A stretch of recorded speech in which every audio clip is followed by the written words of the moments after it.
画面就是咱订零，这个买水庵有规定，依照你这个申请号码买买号的号码。过来，要买去验的这个前呢，古山岛水庵真正拢欠货啊！中央呢赶紧加开62条生产线，台南有一间水庵的工厂呢，赶紧去找30个临时工，用轮班的制度，月俸23000起跳，引起这网友热烈的讨论啊！红的关键的时刻呢，全台湾是总动员，当然目标是希望讲一个月左右时间，总产量会使达到每一天1000万片。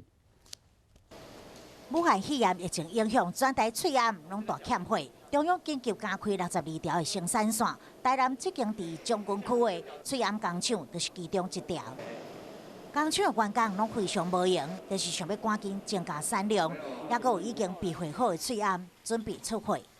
一般的人4、5我就够啊，所以伫迄个别个单位哦，只调过来、安尼来就有啊。我未欠工人。另外一间伫台南备货的水庵工厂，为了增加产量，嘛伫网络有打出精彩广告，写讲因应政府水庵的需求，需要征30位的临时工，工作时间是采轮班制，待遇是23000起跳，奖金甲加班费另外算。破文一出来，嘛引发网友热烈讨论。不过，伫这个防疫关键的时刻，那是水庵的工厂，员工拢急赶工，国军嘛投入生产线帮忙，目标就是要伫1个月左右的时间，总产量会当达到每天1000万片，互民众袂阁再买袂到水庵。